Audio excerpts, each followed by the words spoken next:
Quem viveu nos anos 2000 sabe a época de ouro que essa década foi no quesito animações, pois houve uma riqueza de enredo e diversidade de tramas nunca vista antes nessa indústria.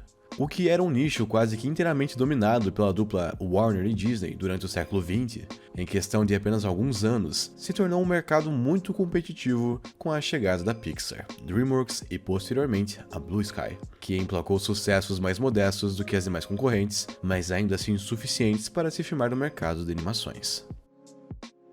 Quando a Blue Sky chegou nos cinemas, através de A Era do Gelo, as expectativas eram baixas, mas quando os números vieram à tona, o saldo foi extremamente positivo, surpreendendo mesmo aos executivos desse jovem estúdio.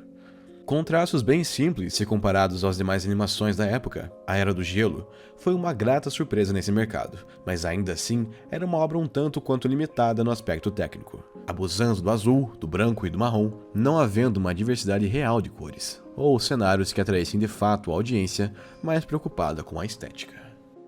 Tentando remediar essa limitação de cenário, a obra seguinte do estúdio foi talvez a completa antítese da primeira.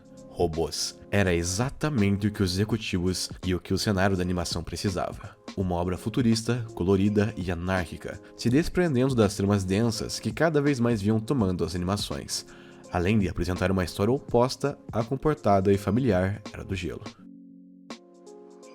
A trama acompanha a jornada de Rodney Lataria, um jovem robô morador do interior que sonha em se mudar para Robot City e se tornar um grande inventor, assim como o lendário Grande Soldador, que é reconhecido como o maior robô do mundo, além de ser uma grande inspiração de Rodney desde a infância. Contudo, mesmo que se mostre como um garoto cheio de energia e boas intenções, Rodney ainda assim precisava lidar com a sua dura realidade. Era pobre e carecia de oportunidades na vida, sendo, portanto, uma ascensão social extremamente improvável. Filho de um simples lavador de pratos, Rodney vinha lentamente perdendo as expectativas de mudar de vida, mas guiado por seu pai, nunca deixou de acreditar que poderia se tornar um grande inventor.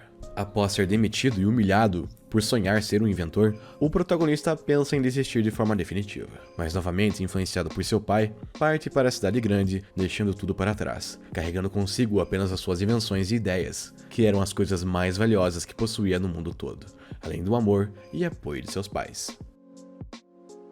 Ao chegar em Robot City, Rodney logo percebe que a realidade era muito distinta das imagens que via na televisão. Ao contrário do que pensava, as indústrias do Grande Soldador não eram mais as instituições benevolentes que estavam preocupadas com o bem-estar dos robôs, tidos como obsoletos, mas haviam mudado o foco de suas produções, se voltando no presente exclusivamente para a fabricação de peças de luxo, o que estava deixando milhares de robôs em uma situação de extrema vulnerabilidade social, pois em questão de dias, todos eles poderiam se ver condenados a um ferro velho e à destruição, o que era temido por todos, pois se tratava de um destino equiparável à morte.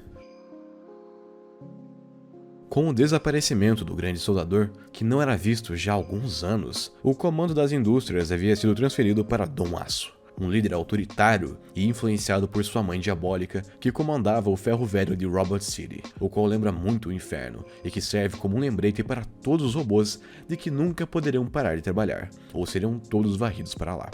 Após conhecer Manivela e os demais moradores da casa da Madame Turbina, o jovem percebe que, mesmo sendo incapaz de chegar ao Grande Soldador, ainda assim as suas habilidades de mecânica eram muito valiosas para muitos robôs na cidade, pois sem ele, centenas já estariam condenados ao ferro velho, visto que no presente, as indústrias haviam deixado de fabricar peças de reposição.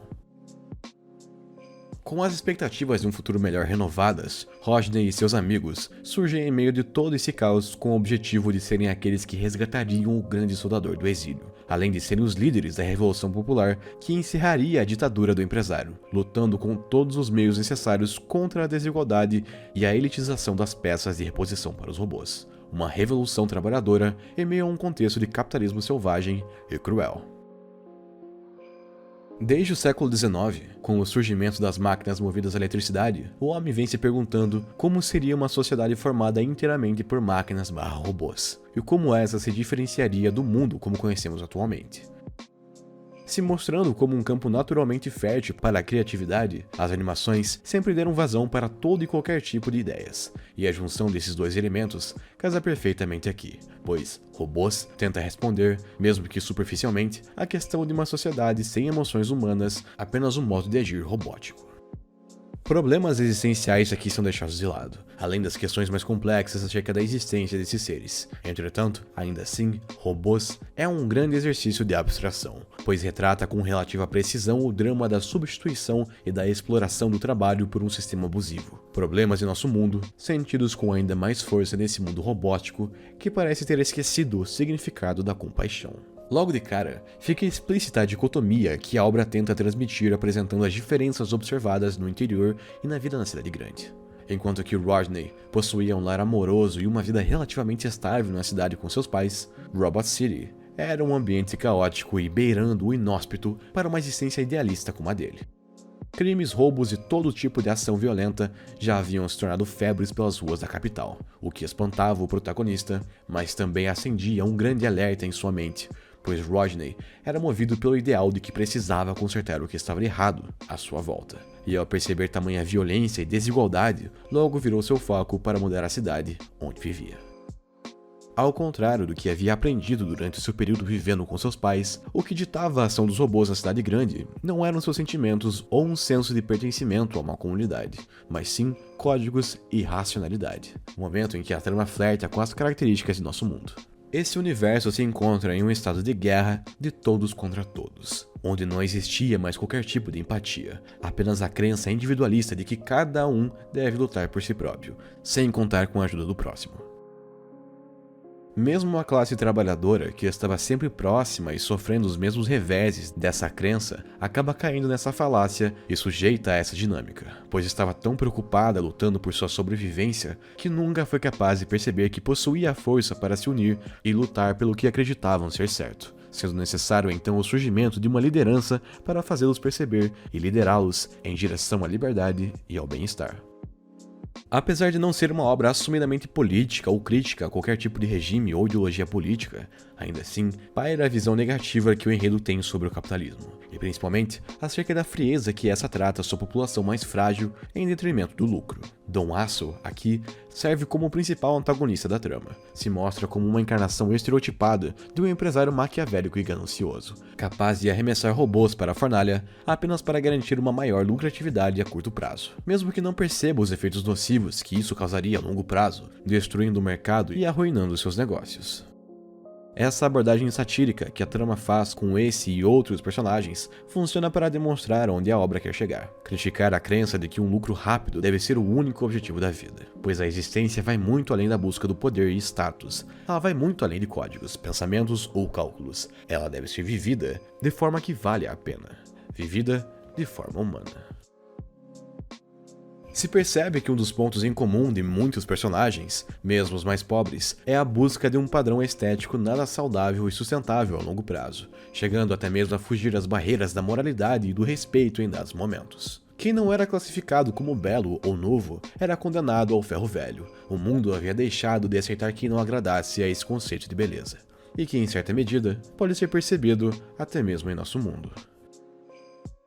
A busca pela estética fez com que robôs mergulhassem em um estado onde buscavam incessantemente o material e que esquecessem do existencial. A vida havia perdido sentido se não fosse voltada ao consumismo. Apenas com a volta do grande soldador e o surgimento das ideias de Rodney, que os robôs, aos poucos e de forma envergonhada, começam a robotizar uns aos outros novamente, se percebendo como semelhantes novamente.